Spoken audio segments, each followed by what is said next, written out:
Hi everyone, I'm Dave Pardue for Imaging Resource, and we're here today on the South Carolina coast to take a solid look at the Panasonic S5.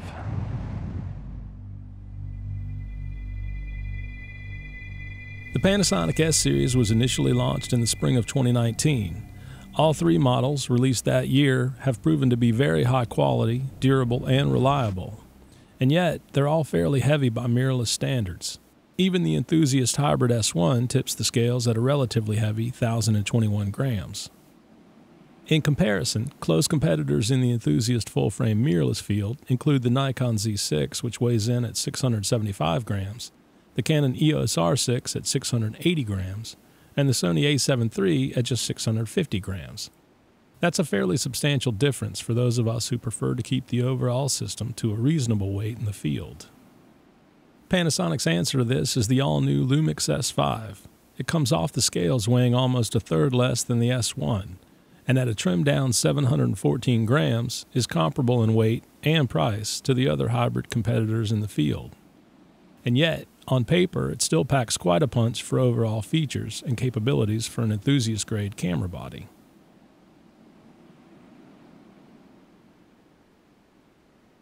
The Panasonic S5 is a full-frame hybrid camera that accepts L-mount lenses from Panasonic, Sigma, and Leica.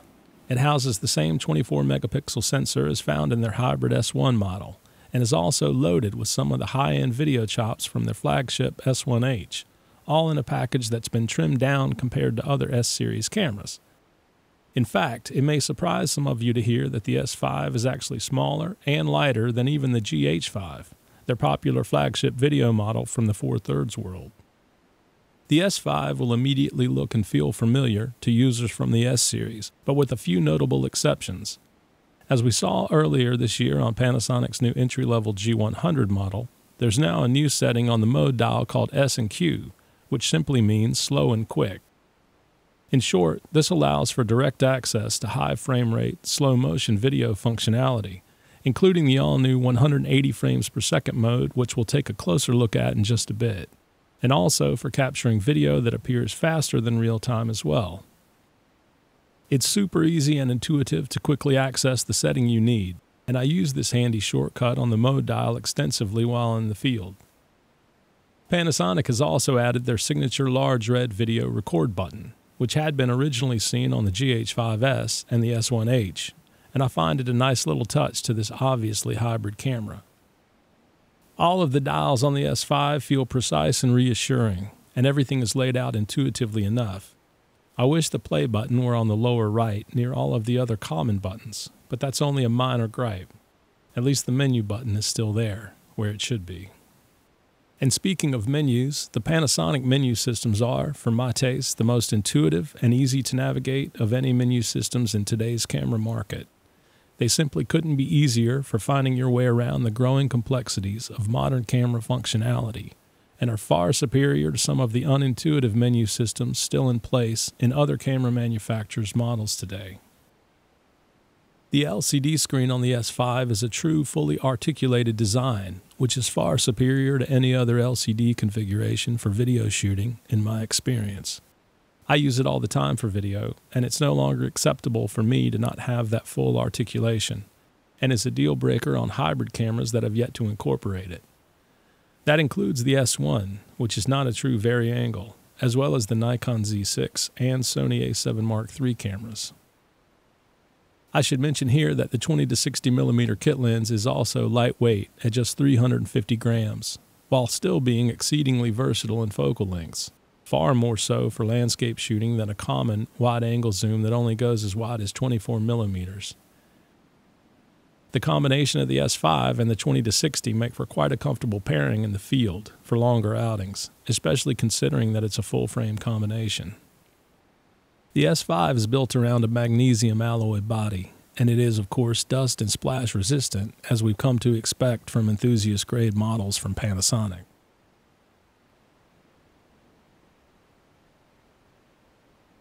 In addition, the grip size is just right for my shooting style, deep enough to be comfortable with even longer lenses attached. There's a 3.5-inch mic jack and a 3.5-inch headphone socket, and the camera can charge internally via the supplied USB-C cable, or via the provided external charger. The S5 also sports dual SD card slots, which are now expected on enthusiast and high-end hybrid models. My travel kit includes 4 capable S-series lenses, 3 versatile zooms, and then 1 prime lens for high-resolution shooting. And I had 1 surprise last-minute addition, as I was treated by our friends at Sigma to the new 100 to 400mm f5 to 6.3 contemporary lens for L mount, as well as a few teleconverters for use in the field.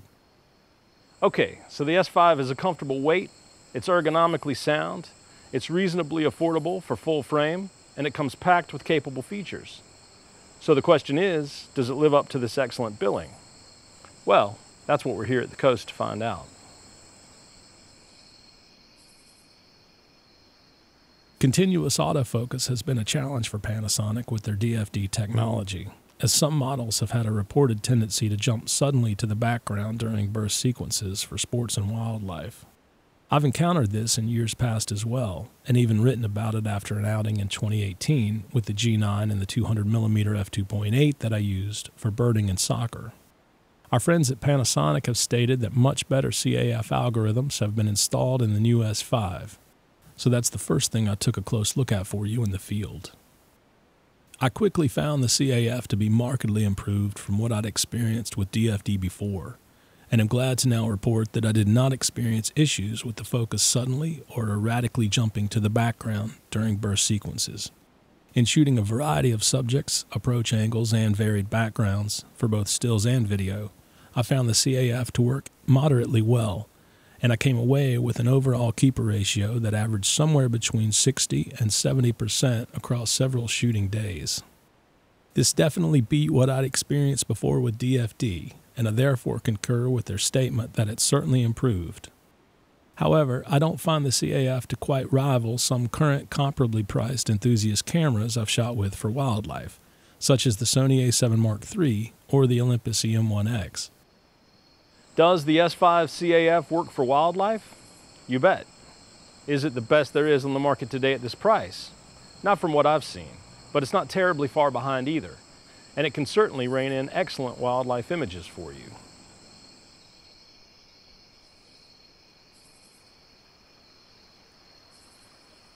Panasonic calls the S5 an aspiring professional hybrid compact, and also an S1H shrunk down.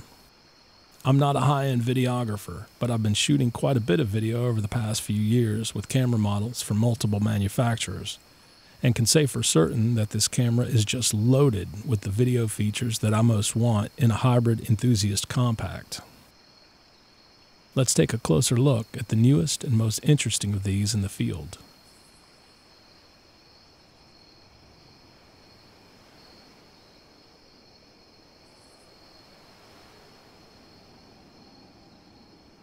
I'm a big fan of high frame rate video and was excited to try 150 and 180 frames per second in the field for you.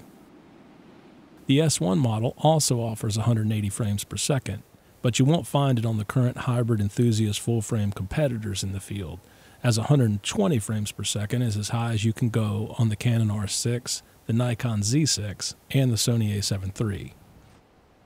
So for high frame rate video on a full frame camera costing under $2,000, Panasonic is the only current game in town.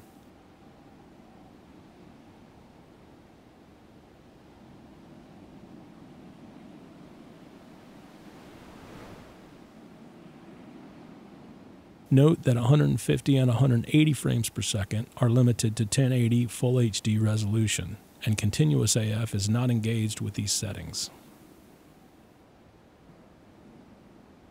As mentioned earlier, it's super easy to navigate and operate this functionality by simply clicking to the S and Q option on the mode dial, and then choosing your desired frame rate.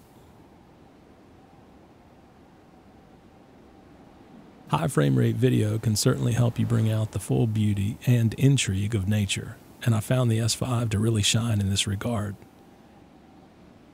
It will be difficult for me to now pick up a camera model without these rates on board.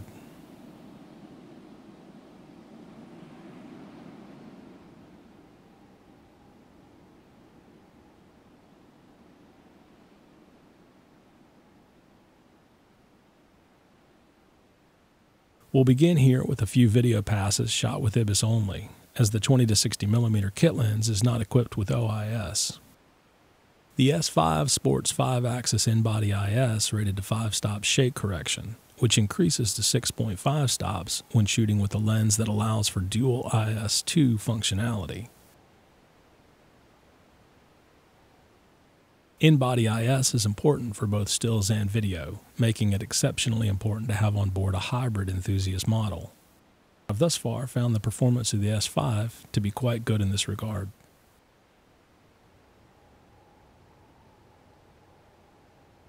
In-camera time-lapse creation has become a common feature across most enthusiast camera models these days, especially hybrid models, but it's still new enough to report on here. The S5 is capable of outputting multiple file sizes and frame rates for your time-lapse output up to 4K 60p, and can even offer a reverse direction for the film output if you choose. I found the feature to be straightforward and easy to use, and there's even a dedicated time-lapse mode on the drive dial.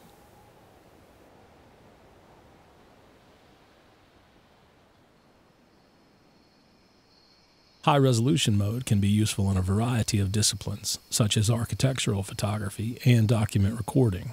So let's take a quick look at this mode on the S5. Here we are at the full 24-megapixel reach of the sensor, and this is as far as the resolution will take us while shooting in standard modes. By engaging the 96-megapixel high-resolution mode, we've gained far more zoom power in post-processing. In high-resolution mode, the S5 now offers JPEG output, whereas previous S-series cameras offered only RAW output, and can now operate for up to an 8-second shutter speed, up from 1 second on previous models. Live Composite was pioneered by Olympus, Panasonic's contemporary in the 4/3 world, and is now available for the first time on a full-frame camera, which is an exciting trend. You basically turn it on and start watching the photo build right in front of your eyes, then simply stop the photo once you like what you see.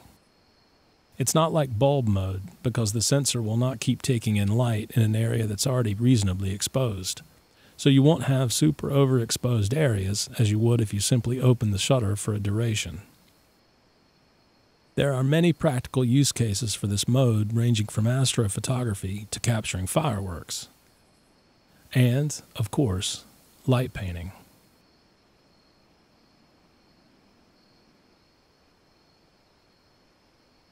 To complete the whole picture here, I'd like to mention the L-mount factor as relates to the S-series from Panasonic, as the growing lens arsenal from Sigma superbly complements the existing lens line from Panasonic in the L-mount ecosystem. And you're even free to delve into the Leica lens arsenal as well. Panasonic doesn't yet offer a classic 100 to 400mm wildlife lens for their L-mount system, but not to worry, Sigma does in the form of the 100 to 400mm f5 to 6.3 contemporary, and I was fortunate enough to be offered an L-mount version by our friends at Sigma for this trip. I was treated to both the 1.4 and 2x teleconverters for the trip, and was able to make good use of them in the field. For such a versatile full-frame zoom, the lens is both compact and lightweight, and at just 1,135 grams makes a nice pairing with the S5, which keeps the overall weight relatively manageable for a wildlife combination. The CAF performance from this combination rivaled the performance I reported earlier with standard Panasonic lenses, and the image quality from the combination proved quite good overall. You can see plenty of examples of the incredible sharpness available, almost prime lens-like. And don't forget to check out our full gallery for the S5 and the 100 to 400mm at the links in the description below.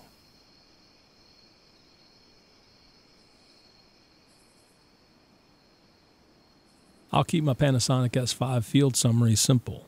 If you're looking primarily for a sports or wildlife camera, you may wish to shop around, as the S5 is capable for the price but is not class-leading in the CAF arena.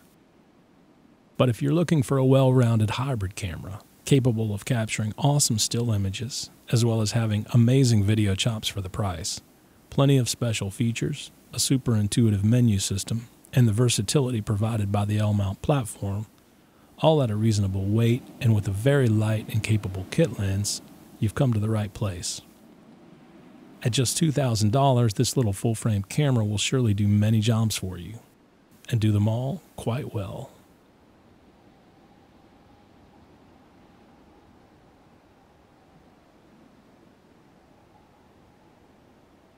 Thanks for watching, everyone.